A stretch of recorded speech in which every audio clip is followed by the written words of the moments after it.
Craignez Dieu et donnez-lui gloire, car l'heure du jugement est venue. L'heure est venue d'adorer celui qui a fait le ciel, la terre et la mer et les sources d'eau.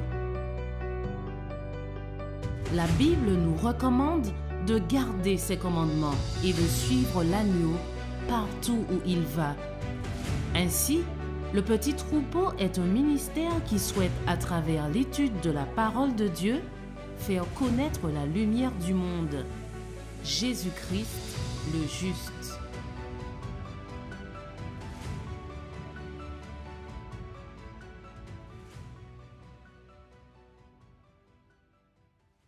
Nous allons prier ensemble, si vous voulez bien, avant de commencer.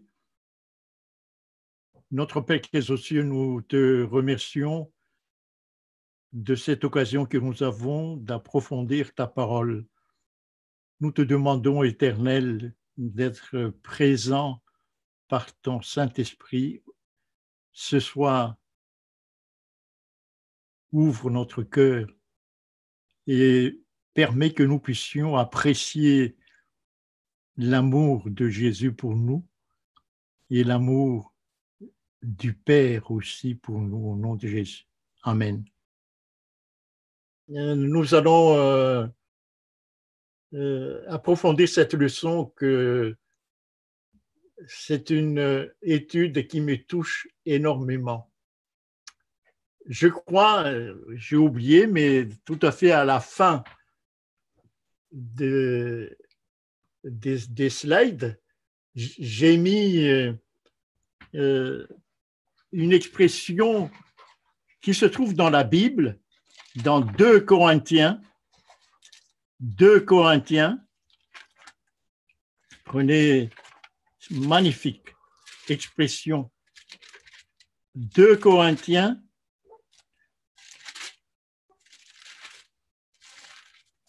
chapitre 10 et le verset 14. À la fin de ce verset 14, il y a une expression que je vous invite à intégrer dans votre vocabulaire. L'expression « l'évangile de Christ ».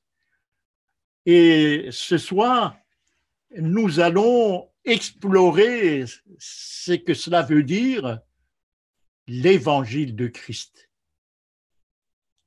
Voilà, à titre d'introduction, ce que je vous présente. Alors, avant d'apprécier, de goûter à cet évangile de Christ, nous allons, si vous voulez bien, examiner l'introduction du péché pour comprendre la nature après la chute, la nature humaine après la chute. Et ce que Jésus a fait avec cette nature humaine. Alors, Satan, lorsque nous revenons à Genèse chapitre 3, Satan se déguise et utilise le serpent. C'est l'animal le plus séduisant et le plus doué dans ce jardin. Et Satan va séduire la femme. Pourquoi la femme? Puisque la femme est le maillon faible de cette création humaine.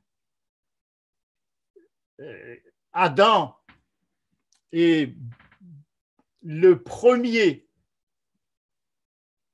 à être créé et Adam, certainement, c'est la Bible qui le dit, a des contacts beaucoup plus directs avec Dieu, parce que la femme n'était pas encore créée. Et il y a un dialogue entre Dieu et Adam rapporté dans la Genèse avant la création d'Ève. Donc, il semble que Adam a une foi beaucoup plus forte que sa femme, Ève. C'est la raison pour laquelle j'ai mis cette expression, le maillon le plus faible dans cette création humaine dans le Jardin d'Éden. Deuxième point que nous devons bien comprendre, c'est que Satan, dans sa tentation auprès de la femme, met en doute la parole de Dieu. Et cette tactique de Satan pour nous tenter est tout ce qu'il y a de plus classique, si j'ose m'exprimer ainsi. Mettre en doute la parole de Dieu. Si vous vous rappelez votre propre expérience, c'est toujours de cette manière que Satan remporte la victoire sur nous et sur les hommes. Mise en doute de la parole de Dieu. Troisième élément que nous voulons souligner, c'est que Satan aiguise la femme à devenir plus intelligente au point de connaître la distinction entre le bien et le mal. Autrement dit, Satan touche à ce qu'il y a de plus sensible dans l'homme, l'humain. C'est le moi, se dépasser, être plus que ce que le Créateur lui donne. Satan aiguise donc la femme à devenir plus intelligente, donc touche au moi.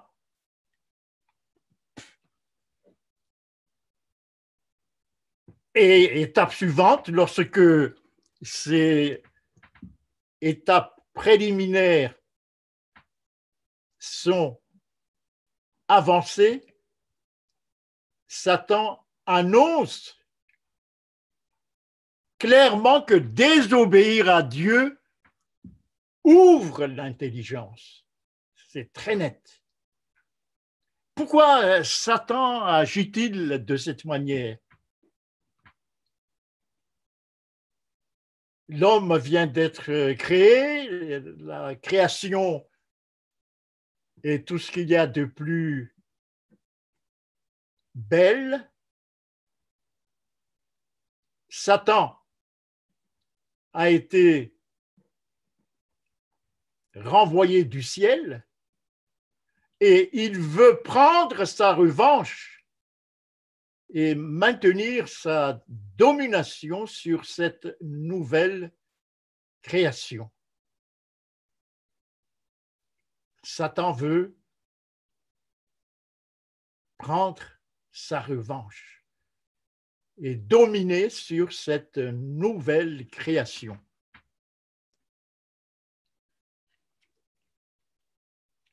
Ensuite, examinons d'un peu plus près la séduction d'Ève. Premier point, d'abord, elle commet l'erreur de dialoguer avec Satan. Ça, c'est une erreur que nous ne devons jamais commettre. Oui, parce qu'elle était séduite par cet animal dont l'apparence est exceptionnelle et qui parle. Elle commet ensuite l'erreur de rester indépendante de son mari. Elle s'est peut-être promenée toute seule dans le jardin et c'est la belle occasion pour l'adversaire de tenter ce maillon faible de l'humanité. Elle connaît parfaitement l'ordre de Dieu dans son dialogue avec le serpent. Elle cite exactement l'ordre de Dieu. Elle cite exactement l'ordre de Dieu. Elle dit, Dieu a dit, tu pourras manger de tous les arbres du jardin, mais tu ne mangeras pas de l'arbre de la connaissance du bien et du mal, car le jour où tu en mangeras, tu mourras. Le jour où tu en mangeras, tu mourras. C'est ce que Dieu a dit à Adam. Remarquez bien ici, Dieu a donné cet ordre à l'homme, à Adam, avant la création de la femme. Vous n'avez qu'à lire Genèse chapitre 2. Donc, comme j'ai dit tout à l'heure, la relation entre l'homme et Dieu est beaucoup plus directe. Ce n'est pas à la femme et à l'homme, les deux, le couple, que Dieu a donné cet ordre, c'est à l'homme. Et le rôle de l'homme, c'est de transmettre cet ordre à sa femme. C'est ce qu'il a fait, puisque Ève répète l'ordre de Dieu à Satan dans son dialogue avec Satan. Mais cette connaissance de l'ordre de Dieu, de la parole de Dieu, est intellectuelle, mais non spirituelle. Je vous invite, c'est dans la Bible cette notion d'intellectuel et de spirituel. Prenez Matthieu chapitre 15, verset 8. Matthieu chapitre 15 et le verset 8. Matthieu chapitre 15 et le verset 8. Ce peuple, dit Jésus, en citant ce que Dieu a dit au prophète Ésaïe, ce peuple m'honore des lèvres, mais son cœur est éloigné de moi. Alors, ce sont des langages hébraïques imagés. Ce peuple a une connaissance intellectuelle de ma volonté, mais son cœur, c'est-à-dire sa spiritualité, est éloigné de moi. C'est exactement ce qui s'est passé pour la séduction d'Ève. Son mari lui a communiqué l'ordre de Dieu. Certainement, son mari lui a dit, fais attention, ne touche pas à ce fruit, car si tu vas toucher à ce fruit, tu vas mourir. Certainement, il a dit ça, il connaît. Mais elle connaît, pardon, mais c'est juste une connaissance intellectuelle. Ce n'est pas une connaissance qui est au fond du cœur. C'est ce qu'on appelle une spiritualité. C'est ça la différence entre l'homme et la femme dans le jardin d'Éden. Alors, étape suivante, Ève veut s'élever au-dessus de l'état de créature que Dieu a voulu pour elle.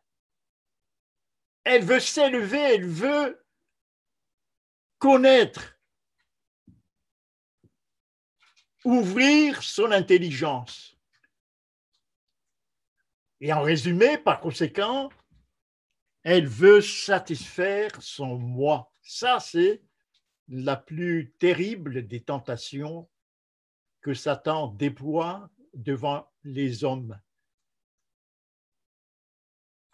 Satan, toujours, tente l'homme en touchant ce qu'il y a de plus sensible dans l'homme, flatter son moi.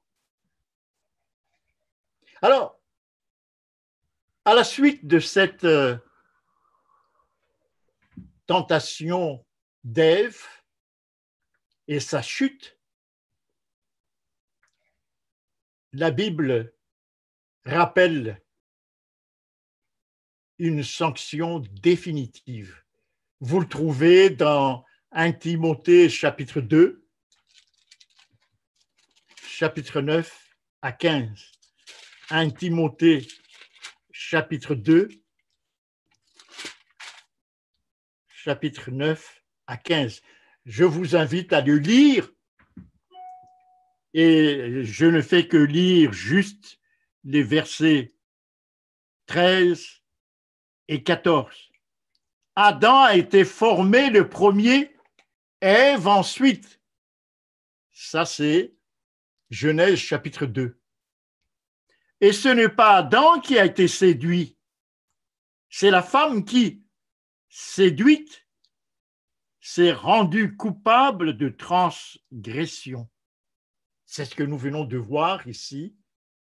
Elle a été séduite parce que l'adversaire a trouvé ce qu'il y a de plus sensible dans la psychologie humaine, c'est le moi. C'est le moi. Voilà la sanction définitive. Et par contre, Dieu n'abandonne pas la femme dans cet état. Dans le verset 15 de 1 Timothée chapitre 2, il est dit, elle sera néanmoins sauvée en devenant quoi?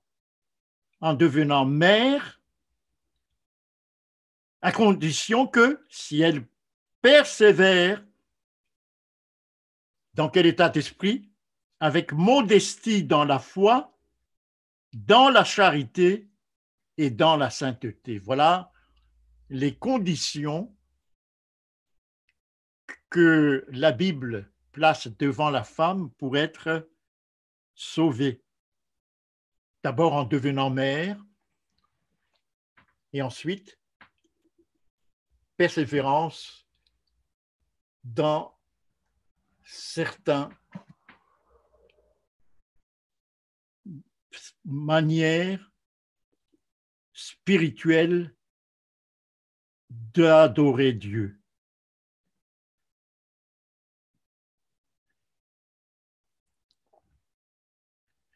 La chute d'Adam.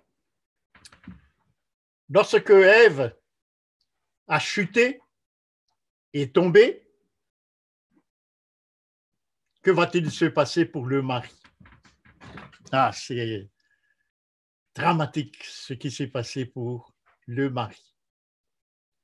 Il commet d'abord l'erreur de ne pas accompagner sa femme dans le jardin, lorsque sa femme se promène dans le jardin. Probablement, Ève veut contempler les belles couleurs de la création. Je pense ici aux fleurs. C'est un magnifique jardin. Ensuite, Adam commet la faute de ne pas refuser de manger le fruit défendu. Sa femme lui tend le fruit. Voilà, j'ai goûté, il est bon. Regarde, je ne change pas, mais goûte, prends. Ah oui, là, certainement dans l'esprit d'Adam, il y a une lutte. Obéir à ma femme ou obéir à Dieu. Donc c'est un problème de foi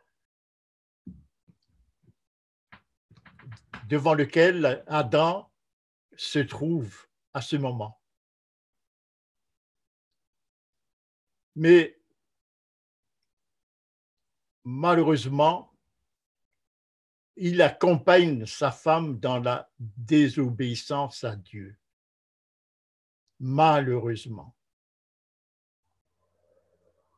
Et cela veut dire quoi? Cela veut dire qu'il montre clairement qu'il n'a pas foi en Dieu. Il n'a pas foi en Dieu pour résoudre le problème douloureux d'une possible séparation avec sa femme. Et oui, s'il avait foi en Dieu, qu'il a vu comment Dieu a créé le monde, donc peut résoudre à partir de rien, peut créer à partir de rien, peut résoudre les grands problèmes de la création, eh bien, il a perdu confiance en Dieu pour résoudre le douloureux, c'est un problème douloureux d'une possible séparation avec sa femme. Séparation, c'est-à-dire la mort de sa femme. Et deuxième élément qui prouve qu'il manque de foi en Dieu, c'est parce qu'il aime sa femme avant d'aimer Dieu. Il veut garder sa femme auprès de lui. Donc, il aime sa femme avant d'aimer Dieu. Donc, Adam manque de foi. Retenez bien, puisque là, nous touchons du doigt ce qu'on appelle la nature humaine après la chute. Adam manque de foi. Malgré les merveilles de la création, Adam manque totalement de foi en Dieu. Là, c'est le drame de l'homme après la chute. Et Dieu, certainement, se trouve très embarrassé. Certainement, oui. Mais heureusement que Dieu, c'est marqué dans la Bible, a prévu un plan depuis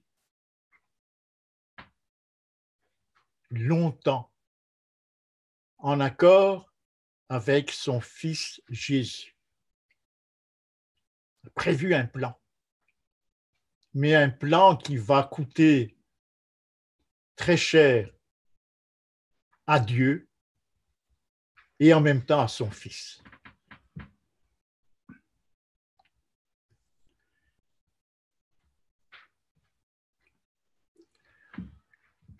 Quel est ce changement radical de l'homme? D'abord, leurs yeux s'ouvrent pour constater quoi?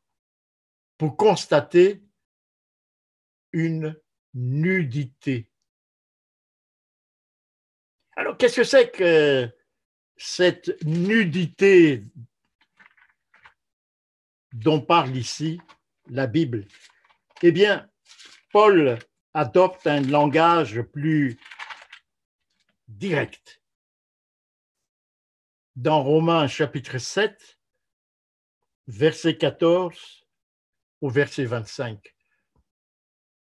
Je vais relever quelques éléments de cette nudité totale. Donc, dans Romains chapitre 7, verset 14, Paul dit que l'homme est charnel, vendu au péché, incapable de faire le bien, captif de la loi du péché. Ça, c'est le verset 23 de Romains chapitre 7, verset 23. Je vous invite à lire tout ce chapitre 7 de Romains, mais surtout à partir du verset 14. Captif. Oui, c'est l'expression que Paul utilise dans le verset 23 de Romains chapitre 7. Captif de la loi du péché. Et où se trouve cette loi du péché? Dans la chair, dans les membres, dit Paul, si vous regardez le verset 23, dans la chair. C'est là que se trouve la loi du péché qui emprisonne l'homme. Qui emprisonne l'homme. Qu'est-ce qui a disparu et qui met en évidence cette nudité?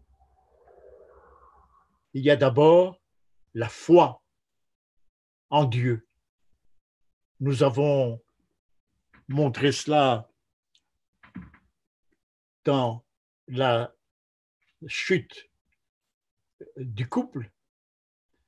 Ensuite, la charité, nudité. Je parle de la charité ici, mais ça se trouve immédiatement après la chute. La charité n'existe plus après la chute. Ça, c'est Genèse chapitre 4, versets 4 à 8. Genèse chapitre 4, verset 4.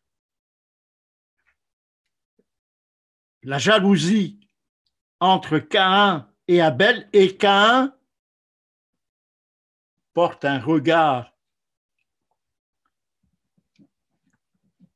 haineux envers son frère Abel. Ensuite, que fait Caïn? Genèse chapitre 4, verset 16. Il s'éloigne de la face de Dieu. C'est ça, manque de foi, la peur de l'Éternel. Il s'éloigne et il est parti où? Dans la terre de Nod, à l'orient d'Éden. Bon, c'est un mot hébreu, ce Nod, qui veut dire la fuite. Il s'enfuit. C'est ça la nudité. Caïn s'enfuit. Ensuite, dans Genèse chapitre 6, versets 5 et 6, une nudité criante. Dieu constate que toutes les pensées du cœur humain se portaient chaque jour uniquement vers le mal. Au point que, le verset 6 de Genèse chapitre 6, au point que l'Éternel se repentit d'avoir fais l'homme sur la terre. Et l'Éternel fut affligé en son cœur. Vous voyez ici, c'est tellement triste, cette notion de nudité de l'homme. Et ensuite, l'apogée de cette nudité, c'est dans Genèse chapitre 11, verset 4, un défi à l'Éternel, construire une tour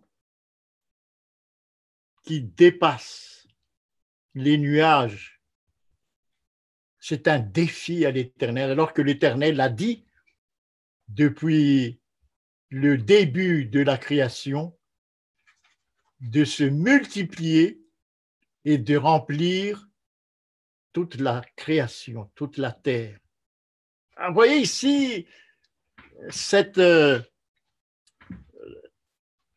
attitude de l'humain, manque de foi, désobéir à Dieu ouvertement. Et tout ça, les amis, je répète, être charnel, vendu au péché, incapable de faire le bien, captif de la loi du péché, misérable. Cette expression misérable se trouve dans Romains chapitre 7 pour traduire cette nudité. Romains chapitre 7, cette expression est dans Romains chapitre 7, le verset 24, misérable. C'est ça la nature humaine après la chute. Et c'est ça qu'il faut détruire, cette nature humaine,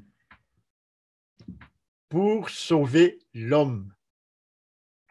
Et c'est là que la sagesse et l'amour de Dieu est exceptionnel. Exceptionnel. Et là, vous goûtez à cette expression, l'évangile du Christ, la bonne nouvelle du Christ. Mais avant, après cette chute, Dieu appelle l'homme, pose la question, l'appelle directement, où es-tu? Cet appel signifie que Dieu n'abandonne pas l'homme dans sa nudité, dans sa misère. L'homme n'abandonne pas l'homme dans sa misère, sa nudité. Oui, c'est ça l'amour de Dieu. Je vous invite à goûter pleinement à cet amour de Dieu. Voyez.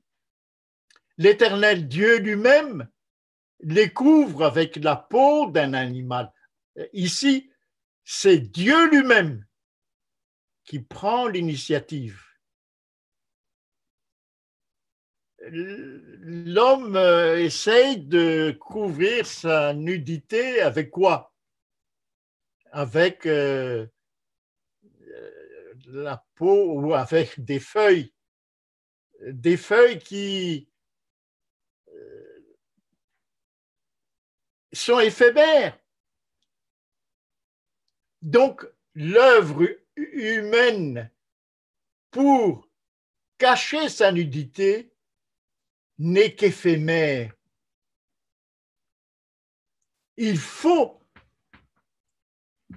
le concours de Dieu lui-même pour cacher cette nudité.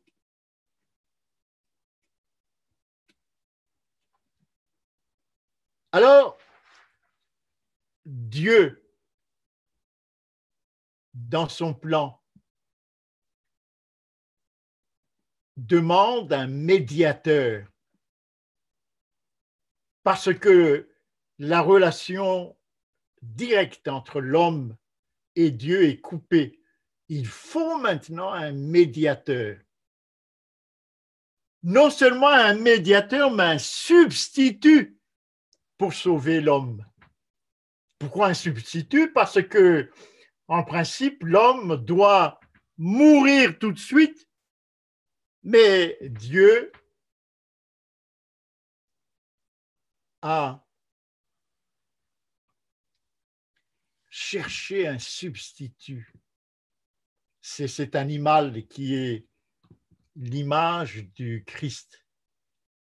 Un substitut qui doit mourir. Et là, vous goûtez l'amour de Jésus qui accepte d'être notre substitut.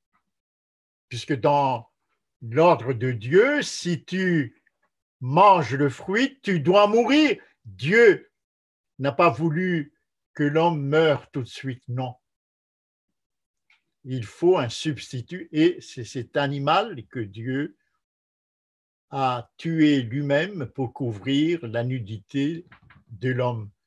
C'est l'image du Christ, notre substitut.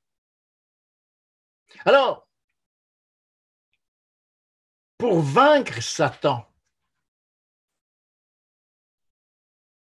qui siège, on a cette expression dans Romains chapitre 7, qui siège dans la chair humaine, dans les membres, c'est Romains chapitre 7, verset 23, la loi du péché qui est dans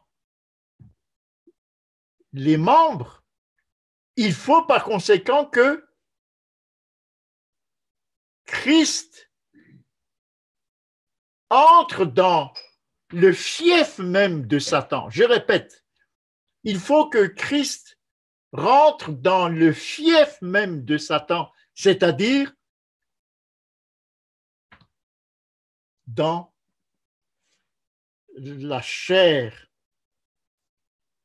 humaine vendue au péché. Il faut que Christ rentre là pour neutraliser Satan. C'est ça le plan de Dieu. Afin que l'homme remporte la victoire. Et je vous invite à lire, par exemple, Romains chapitre 8, verset 3. Romains chapitre 8, verset 3. Juste après le chapitre 7. Il faut que le Christ rentre dans la chair après la chute, dans une nature humaine après la chute, pour sauver l'homme. Et que dit Romains chapitre 8, verset 3?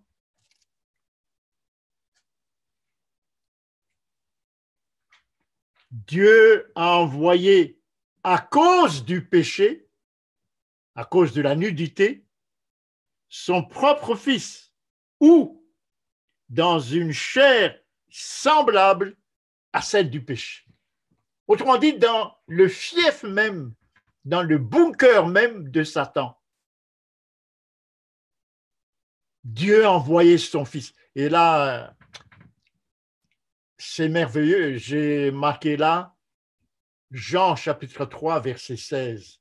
Dieu a tant aimé le monde qu'il a donné son Fils unique, engendré, afin que quiconque croit en lui ne périsse point. Ça, c'est l'amour de Dieu. Hein. Je ne sais pas si vous goûtez à cet amour de Dieu et puis l'amour du Fils qui accepte les directives de Dieu pour couvrir la nudité de l'homme. Jésus est descendu sur terre avec une nature humaine après la chute.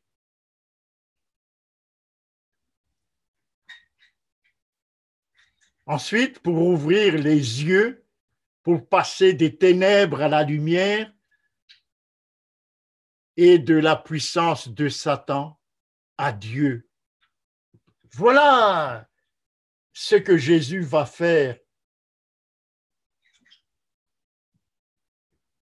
Mais il faut, j'insiste beaucoup là-dessus, qu'il revête une chair semblable à celle du péché. C'est Romains chapitre 8, verset 3. Et oui, ça c'est extraordinaire. L'amour de Dieu et l'amour aussi de Jésus. Pour ouvrir Actes chapitre 26, verset 18, Actes 26, verset 18, magnifique verset,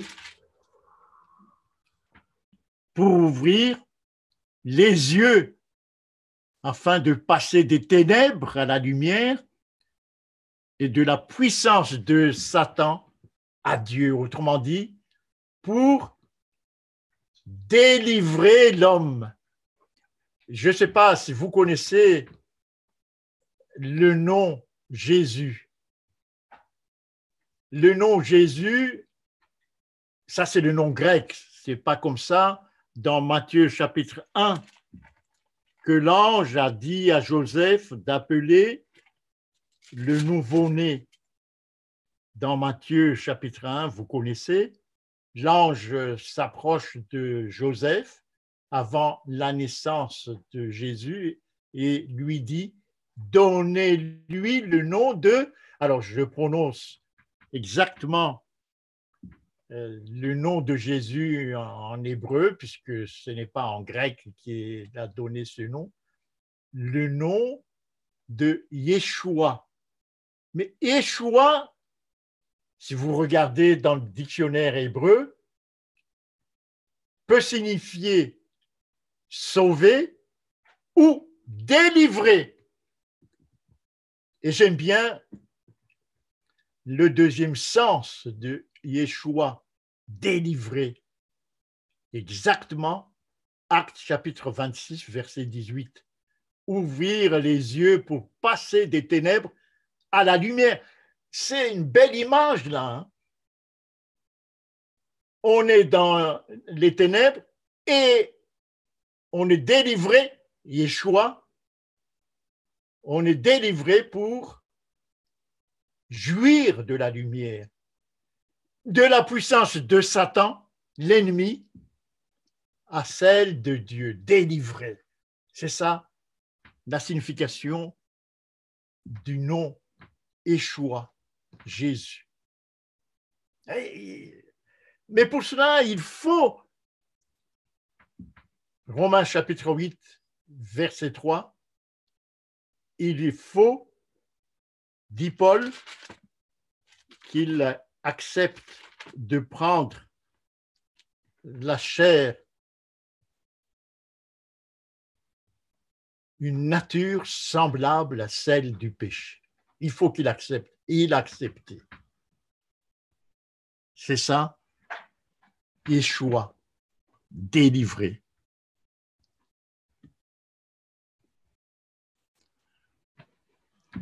Et maintenant, comment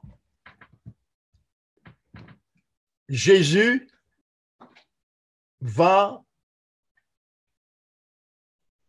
montrer ce qu'il faut faire pour vaincre la loi du péché dans la chair. D'abord, lorsque vous lisez la tentation de Jésus, il fut emmené par l'Esprit juste après son baptême. Ici, ce détail est très, c'est pas un détail, est très important. Pour affronter Satan dans notre chair, loi du péché, il faut d'abord que nous soyons loin du Saint-Esprit. Mais je crois que J'ai souligné ça un peu plus bas, il me semble, oui.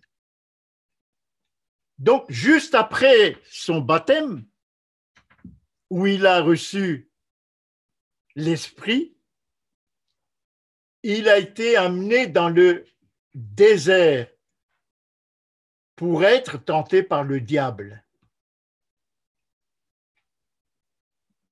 Et dans le désert, il jeûne 40 jours et 40 nuits.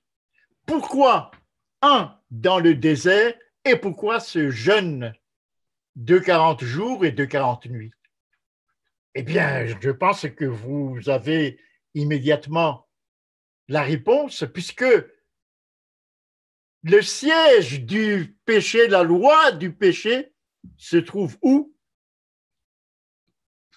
Dans la chair.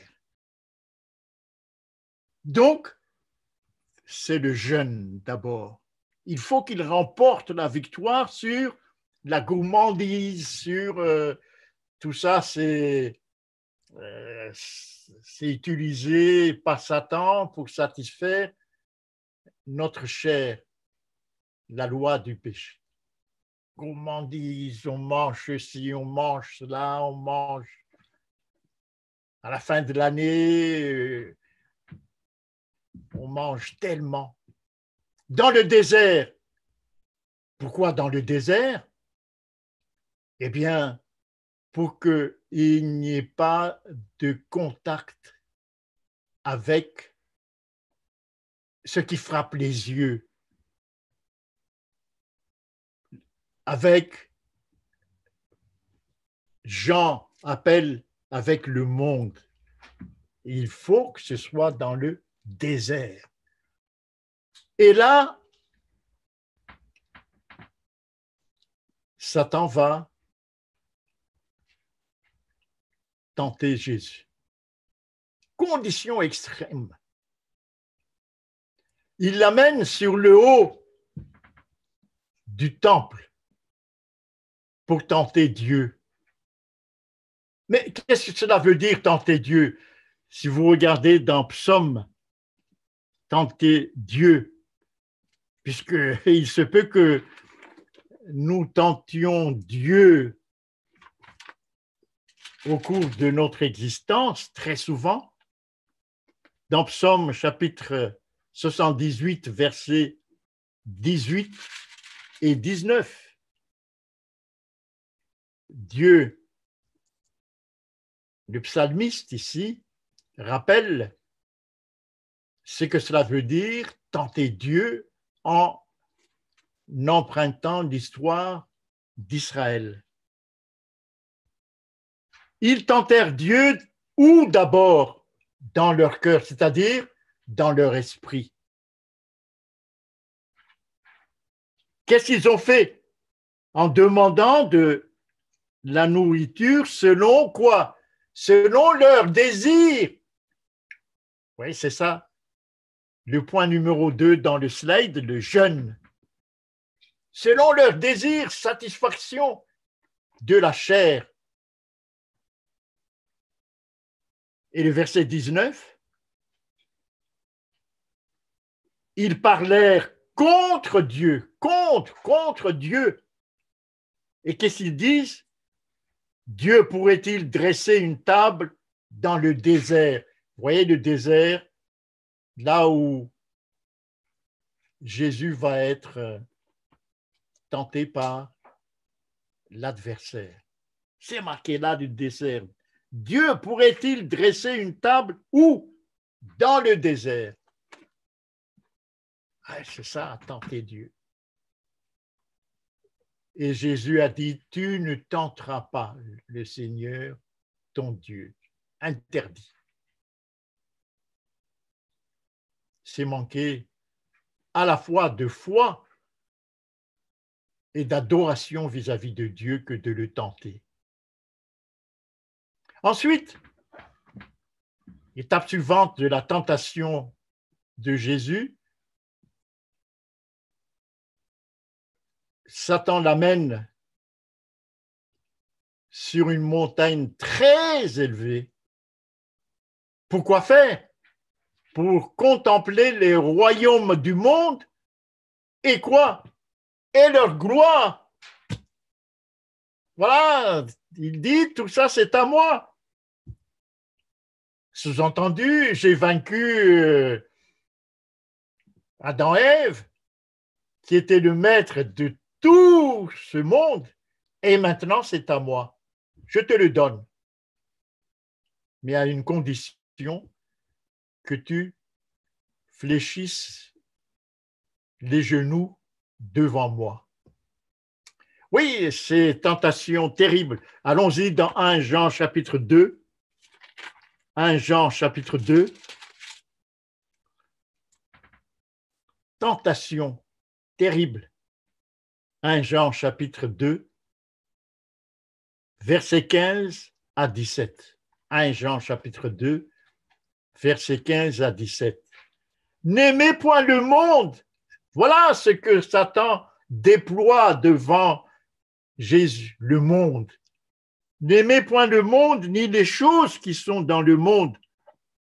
Car si quelqu'un aime le monde, l'amour du Père n'est point en lui, puisque tu ne peux pas aimer Dieu et le monde en même temps. Ce n'est pas possible. Et qu'est-ce que c'est que le monde? Le verset 16, car tout ce qui est dans le monde, 1, la convoitise de la chair, satisfaction du moi, la convoitise des yeux, de nouveau satisfaction du moi, mais surtout, la plus terrible est l'orgueil de la vie. Eh oui, nous sommes très facilement séduits par l'orgueil de la vie, soit dans notre manière de nous habiller, dans le choix, par exemple, de ce que nous faisons ou nos projets. Toujours, il y a l'orgueil de la vie. Le monde passe et sa convoitise aussi, mais celui qui fait la volonté de Dieu demeure éternellement. Ouais.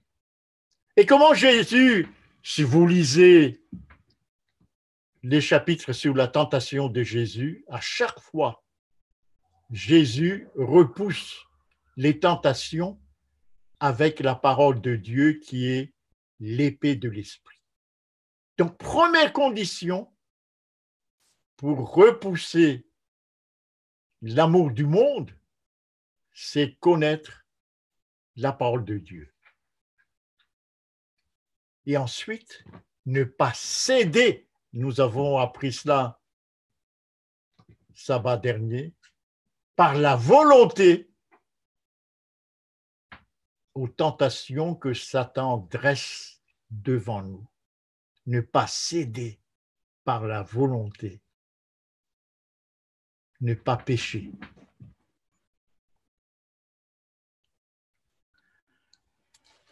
Mais regardons la suprême tentation à Gethsémani. Ça, c'est la suprême tentation que Satan déploie devant Jésus pour le détourner de sa mission. D'abord, c'est la nuit. Jésus vient de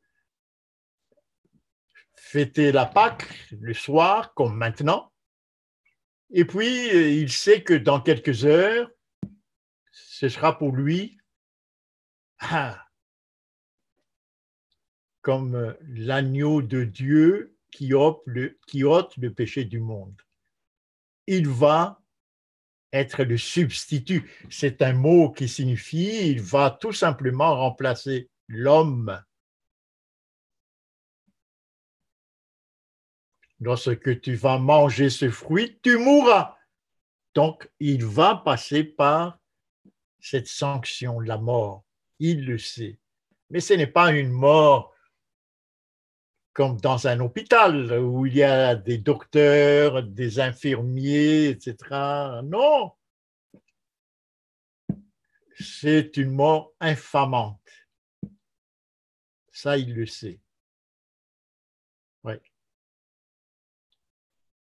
Il dit son état d'âme, dans Marc chapitre 14, verset 33, il dit clairement qu'il éprouve de la frayeur et des angoisses. Oui, il a revêtu de la nature humaine, hein, c'est comme vous et comme moi.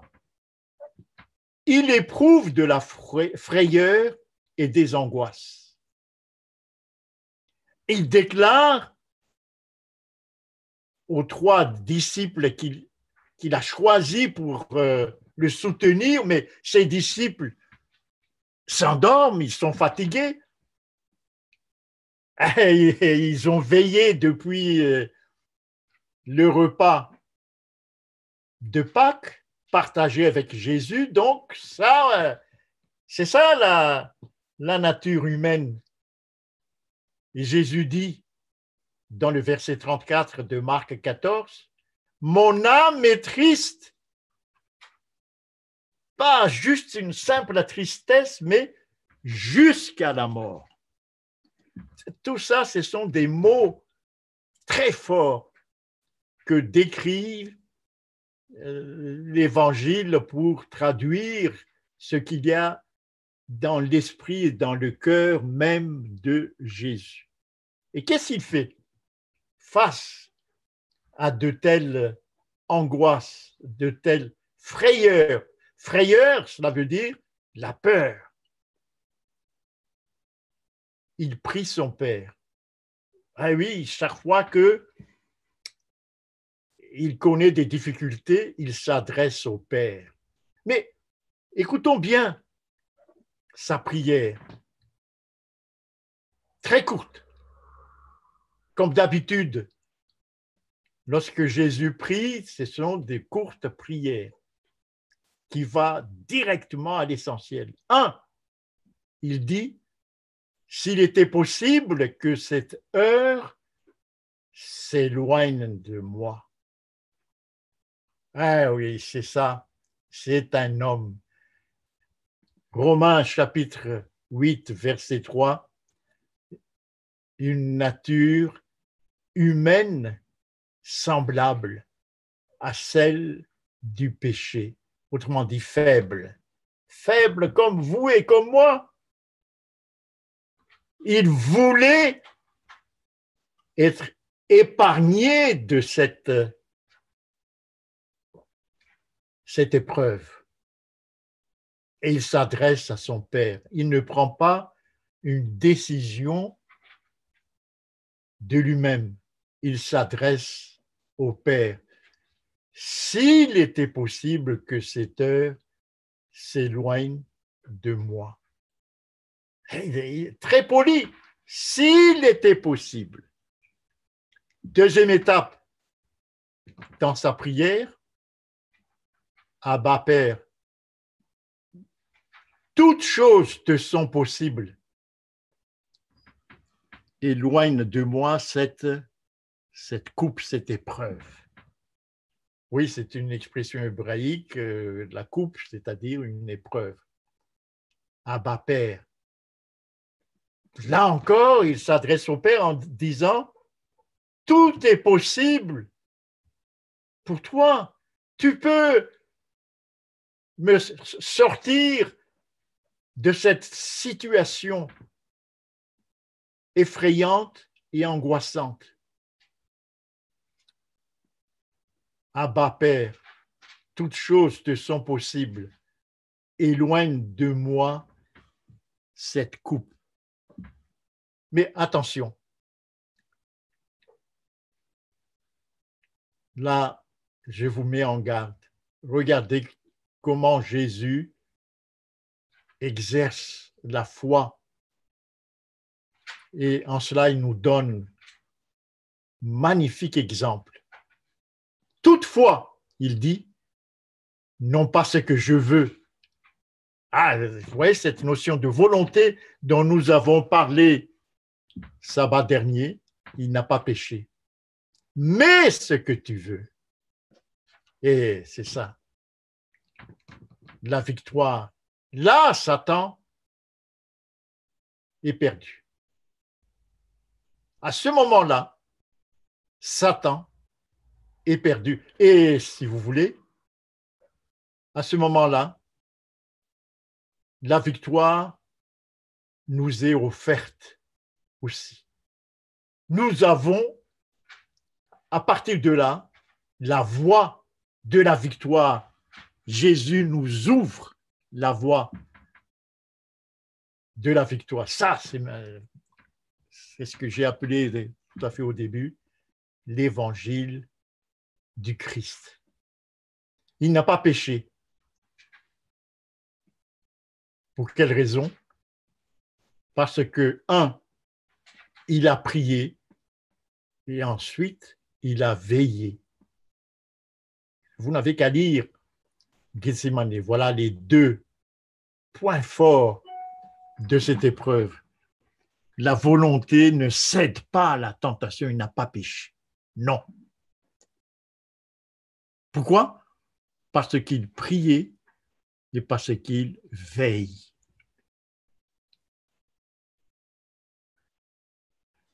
Quelle est donc la voie de la victoire?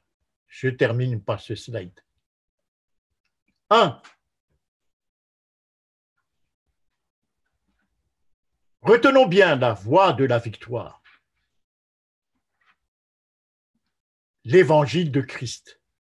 1. Jésus est venu sur terre avec une nature humaine après la chute.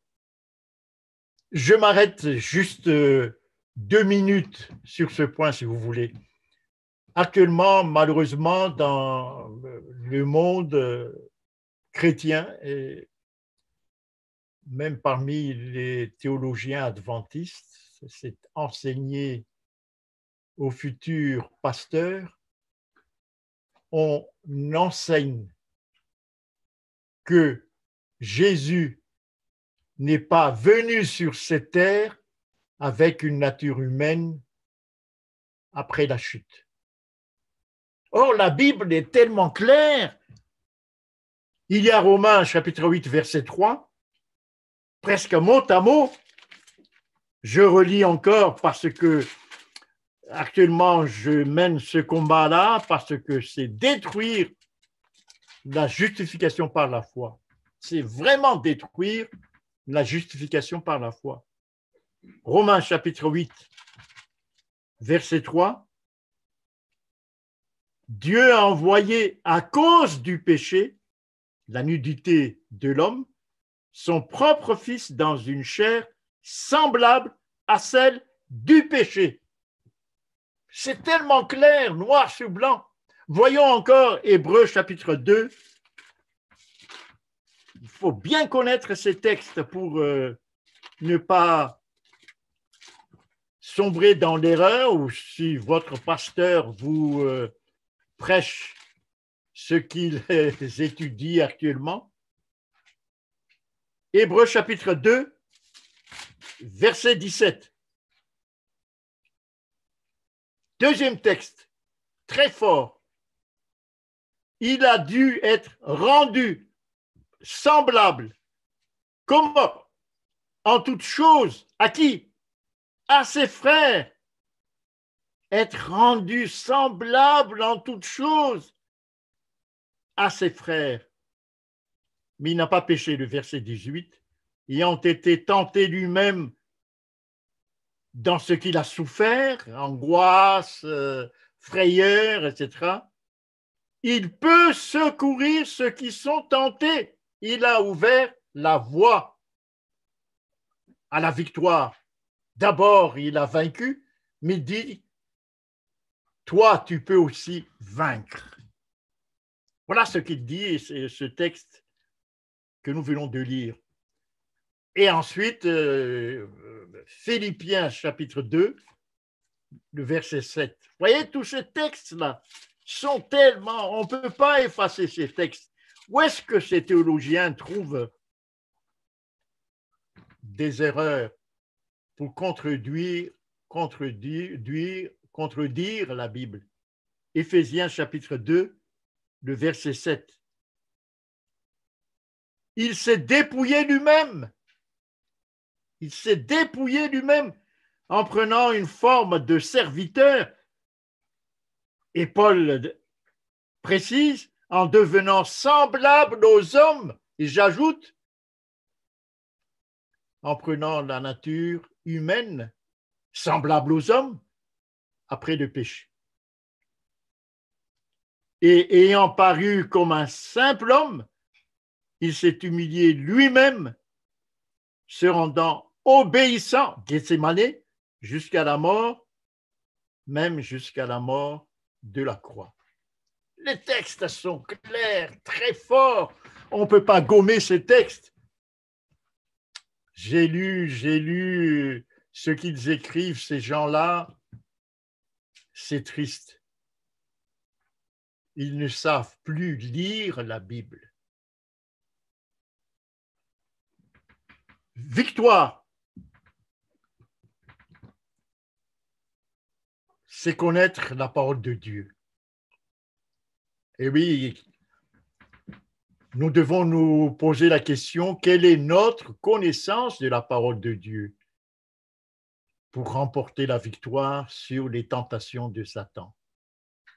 Troisième point, par la prière et la veille. C'est ce que Jésus a fait, par exemple, à Gethsémane. Mais pas seulement à Gethsémane, par la prière et la veille. Ensuite, si vous lisez le verset 4 de Romains chapitre 8, et là, ça nous ouvre la voie à ce qu'on appelle justification par la foi.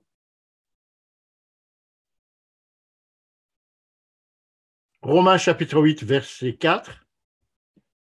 Afin que la justice de la loi, autrement dit, la sanctification, fût accomplie en nous, qui marchons non selon la chair, mais selon l'esprit. Oui, mais ceci suppose, que Jésus est venu sur cette terre avec une nature humaine après la chute. 2, que nous connaissions la parole de Dieu. 3, que nous veillons par la prière.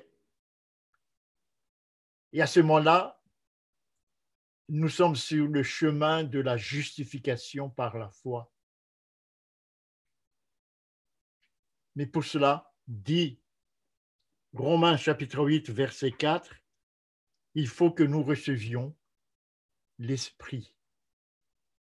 Il faut que nous recevions l'Esprit. Comment? Eh bien, la Bible est tellement claire. Actes chapitre 2, comment recevoir l'Esprit? Il n'y a pas d'autre. C'est la parole de Dieu qui est claire. Actes chapitre 2, verset 38. 1. Repentez-vous. Mais sachez ce que cela veut dire. Nous en avons parlé le sabbat dernier. C'est connaître ce que cela veut dire pécher.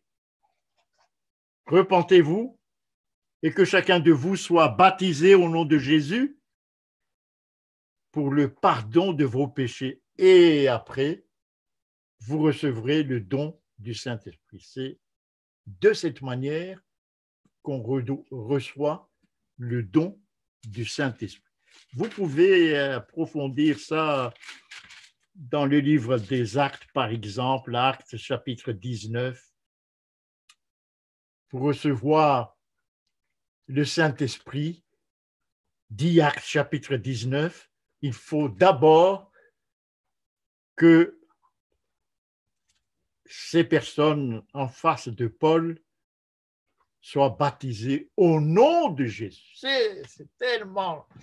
Si on lit la Bible, les amis, on ne se trompe jamais, mais malheureusement, nos yeux spirituels sont aveugles. Il y a d'autres textes aussi. Ne pas obéir à la chair. Oui. Si vous lisez Galates chapitre 5, le verset 16 à 25, oui,